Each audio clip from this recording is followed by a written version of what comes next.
Hello and welcome to the first episode of Public Interest. My name is Jordan Cooper and I'm here today with Andrew Belofsky and Craig Powers. The three of us are actually co-founders of Rotunda LLC, which is a social media platform for increasing informed voter turnout.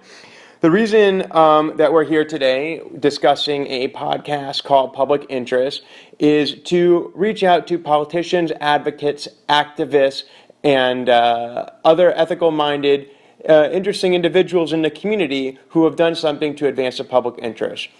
So let's get started. Andrew, please introduce yourself and tell our listeners exactly how you've been involved in Rotunda and how that is meant to advance the public interest. Hello, my name is Andrew Belofsky. I was brought in on Rotunda as a legal consult and have been performing legal reviews of documentation, including filings for copyright, trademark, and potentially in the future patents based on what is the product that is going to be created by Rotunda as a software application that's basically civic-minded to try and bring together more people into the public sphere in order to vote and understand who they're voting for. Now, Andrew, tell us a little bit about why Rotunda is going to advance the public interest. What's the problem that it's solving? The problem that it's solving is that the majority of the population today needs information quick, fast, and easy. And therefore, the way to do that is to basically place it on a vehicle in which they can see, review, and understand it with very little work. And therefore, the ability to mobilize and create an application to allow for that type of transaction of information is something that we're trying to accomplish here. I think that by developing and deploying such an application would actually create knowledge and awareness for the mass population to understand who the politicians are, what they stand for, and who they would like to vote for based on their own concerns, interests, and likes. Now, Craig, tell me a little bit about yourself. Tell our listeners exactly how you got involved in Rotunda and why you're actually on board. Hi, my name is Craig Powers. I was brought on board to Rotunda to do the development of the website and the application. So, Craig, you were editing. You were brought on board to edit the website and the application. Now, did you have any interest? Did I say? Talk to our listeners about the influence of money in politics. How is Rotunda actually designed to lessen the effects of money in politics? I think money has kind of corrupted, and you have special interest groups who are pushing the agenda and getting their voices heard. I think Rotunda is a good way for common citizens to find politicians that have similar viewpoints and to allow people to understand items, things that are up for vote that are more important to them. It brings it more personal, makes it what's valuable for them. Explain some of the functionalities. How would it bring politics home for users? It'll allow a person to find politicians that are best suited or compatible with their interests, topics that are important to them. They can track. Pause that. So you're talking about polymatch. Yes. So there are four functionalities. There's polymatch, there's polytrends, there's polymaps campaign, and polymaps governance. So polymatch is the one where basically you have Well, Andrew, do you care to explain what some of the functionalities are about? Polymatch is one of the functions, is really the essential point of trying to bring together the general populace and politicians to understand what the politicians are for, what they're against, and how that corresponds or is likened to the general populace. Such as if people are pro-environment, they can find themselves matched to politicians that are also pro-environment. In addition to that, on the app itself, it will allow them to join that politician in, say, speeches or functions that are being held on the similar actions or activities that are pro-environment. There are other applications such as Polytrends, which basically gives a platform for all personnel to speak their mind. It grants them the ability to provide news articles, pictures, sound bites, anything that is in vogue. Or And that why would they want to needs- do that? It gives them a voice. Who are they connecting to? They're connecting to both the people, Yeah. basically people that have the exact same opinions or anti as far as they're concerned, as well as the politicians. So it's kind of creating a community dialogue on issues that people already care about, right? It is creating community dialogue. It gives them an open voice and an open forum in which to express that. So do you think, I mean, what do you say to somebody who, when you ask them, oh, are you interested in politics? They say, you know, I'm not really that interested in politics. Do they care about issues? Why would they get involved? They care about issues. It's just that a lot of people tend to think that politics are separate from the actual issues that they care about. So they haven't made a connection between the issues they care about and how those issues are affected by the legislative and political processes. Is that what you're saying? Generally correct. That's why this application is being made, in order to show them that those issues are actually political and politics are actually those issues. So talk to me more about that first application. You called it, what did you call it again? Polymatch. Polymatch. Okay, and so you said that it's connecting users to politicians. How does that function? Is that like Tinder? It's similar in that you do connect with another individual, except that instead of Who is the based on- individual? The individual tends to be politicians to the general populace. And is there a specific subset of politicians that the app is focused on right now? Currently, it is focused on the state of Maryland. The state of Maryland. So like the mayor of Baltimore may be in there? That may be in there, yes. All right. So, well, I think that right now we're starting right off with only the Maryland General Assembly and the senators and the delegates, but eventually it could be scalable. It could be, it's very scalable. It can be moved to the state, federal, as well as national. And what are the data sources that enable because, you know, I've seen other like politician matching type apps and websites out there. What differentiates Rotunda?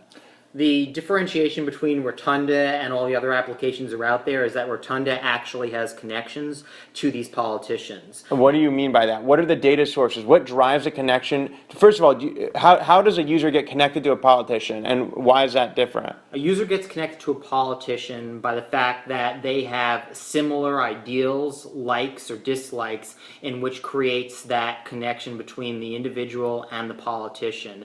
And So is that based off of like a vote count, or is that based off of endorsement by a union organization? What is that based off of? It's based on that individual's interest. So there's no third-party politics, there's no third-party financial interest in this. It's based on what that politician likes or dislikes and what that individual likes and dislikes. So basically we actually have roll call, which are the actual votes that politicians took in the public record, and what we've done is we've matched the individual users through swiping.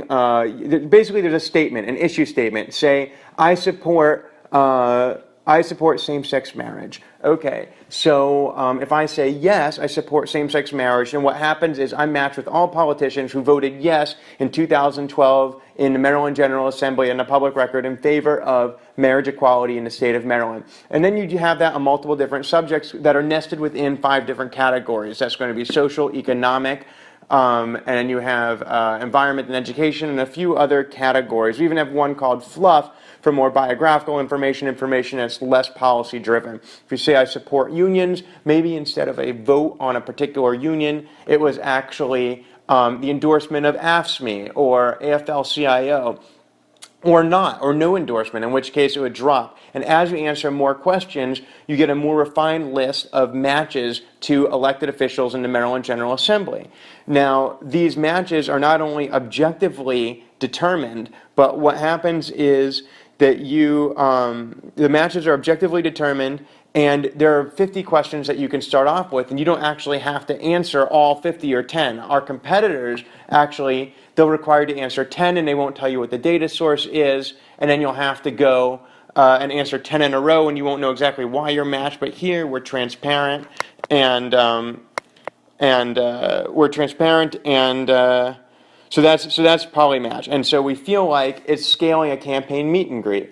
Have you ever been, Craig, tell us, have you ever been to a candidate campaign meet and greet? No. You've never been to one. And so, do you know any politicians personally? No. See, and that's a problem that Rotunda is speaking to, because we do have 120,000 constituents represented by each delegate, and we do have 850,000 constituents represented by each congressman. It's impossible for the elected officials to get out and meet everybody. So what we're trying to do is create a technological solution that will get people out there. Now, the theory behind Rotunda is that if individual voters meet politicians, at least virtually, and get to know them one-on-one, the idea is that they'll be more inclined to vote for the politician who best represents their interests.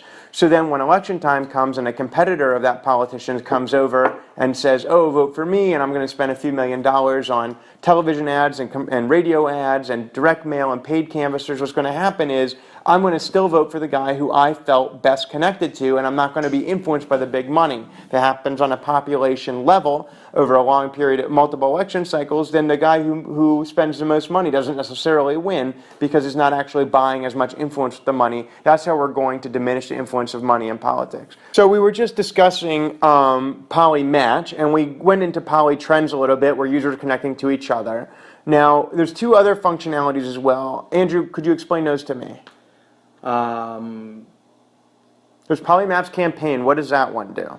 Polymaps Campaign really is a informational application that grants an individual the ability to see what exactly happened during the process of putting together a campaign and the bills themselves, to understand what the politicians are doing and what the results are. So that's kind of so Polymaps Campaign is there's a vacancy at the very top, and let's say Martin O'Malley runs for president and Doug Gansler runs for attorney general, and then he vacates his attorney general seat, O'Malley had vacated his gubernatorial seat, then you're going to have Frosch, and you're going to have Cardin, and you're going to have Brave Boy, all running for attorney general, and then they're going to vacate their delegate and senator seats, and trickles down. So you have one vacancy at the top that's going to actually subsequently create 50 other vacancies, and you can see all at once, years in advance, who's going to be running for what and who's likely to get which seat. And then Polymaps governance was all about having a pictorial representation of a vote count on a particular bill on a geographic distribution on the map of Maryland across the state, and then the yeses would be greens, the nos would be red, and then what's going to happen is you and then you actually have a power score that shows the relative influence of everybody's vote, so you can see basically who's really determining whether the bill is stalling or going forward. But we've already covered these functionalities here, and our listeners have a little sense of how it actually would work. So tell me more. This is called the Public Interest Podcast. Tell me more about why this is, what else you've done that you've done to advance the public interest, or maybe it's political or not. But since we have you here, and we're very happy to have you here, tell us about what you've done. Have you done any pro bono work in the past? How have you advanced the public interest in your life, Andrew? From a legal perspective, I've taken a lot of pro bono work based on small businesses, indigent personnel, to understand the intricacies and the qualifications of how law would apply to them. I've taken that knowledge and experience and applied it to the political realm that we're trying to portray in Rotunda, which is essentially establishing some sort of platform where people are defended for their views, they are supported for their views, and that they understand the legal ramifications with regards to those views. Well, Craig, how would you even define would you say that Rotunda actually is something that advances the public interest? Yes. Why? It is engaging voters. It is giving them information, letting them find out more about the politicians. So what is the public interest? How would you define what it is to advance the public interest? Have you ever done work to advance the public interest before? Not directly. Have you ever done volunteer work before? Some, yeah. Yeah, what have you done in terms of volunteer work in your life? I have to think about that. Have you ever volunteered at a soup kitchen, or have you walked dogs at an animal shelter? No. Have you ever helped a desperate startup try to get off the ground and running? We emphasize desperate. So public service is kind of doing good for society. Is it kind of like an action that benefits I've been in groups cleaning up trash along roads. trash? Oh, so did you that's- directly benefit from, who was the primary beneficiary of cleaning up the trash along the road? Various organizations. Did you benefit specifically? No. Did deer and the environment or passerby benefit from you picking up trash off the road? Yes. Andrew, what? Please respond. What exactly is public interest? I think we're arriving at a definition where the public interest is where you pursue some kind of action that advances the interests not only of yourself but of others. That's what I was going to say. Is essentially that I differ in the view that it doesn't actually affect or advance an individual's interests, even if it doesn't directly impact you. In the short term, in the long term, it will always impact you. And so any type of... Excuse me. Now, if it does, if you do, bless you, if you Thank do you. personally benefit from the public service, if you feel like, there's the expression, there is no such thing as true altruism. If you do enjoy the public service, is that still public service? It is public service. Even whether you enjoy it, whether you don't enjoy it, whether you feel like you just want to do it for a day, whether you feel like you want to do it for a lifetime. Yeah. The point is that it impacts you and it impacts everybody else. And in order to do good, to help, your fellow man and as well yourself, maybe indirectly or directly, that's what public service is. And it can cross a gamut of barriers. It can cross a gamut of areas and markets. It doesn't really matter exactly what you're trying to do as long as it's trying to better the greater good. That's what really public interest means to me. So it's kind of doing good separate and apart from doing well. Sure. Like doing well is doing well financially, personally, doing well professionally, but doing good is improving the world, leaving it better than you found it, doing something to make the world a better place. That's kind of what public service is all about. Sure. Although doing good and doing well aren't necessarily exclusive. Essentially, if you were in a business that, and I'm going to give an example, that If Rotunda, say, might succeed, and if Exactly. it made a bunch of money, it could do good and we could do well at the same time. You got it. Now, also, we have ideas. What if, Rotunda is a nonlinear survey platform. It could also be used in the private sector. First of all, there are elections every day, aren't there? What's an example of an election that might be held any day? School board. School board, HOAs, civic associations, clubs, a Democratic club, a Republican club, a Rotary club could elect officers. You could also have... Why are we even talking about this? Why are we talking about the public interest? I mean, we've gone well beyond just making statements. Well, and the Rotunda could also, and there are elections for publicly traded corporations, right?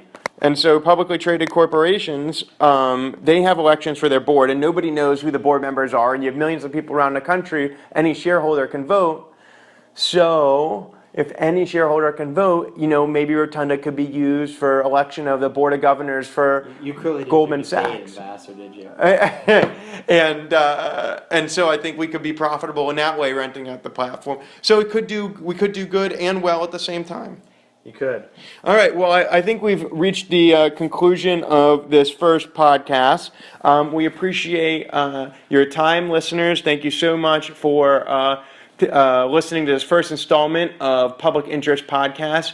We'll be back with you next time to talk to politicians, activists, and advocates, and any other interesting members of the community who, in their own way, advance the public interest. Thanks, and talk to you next time.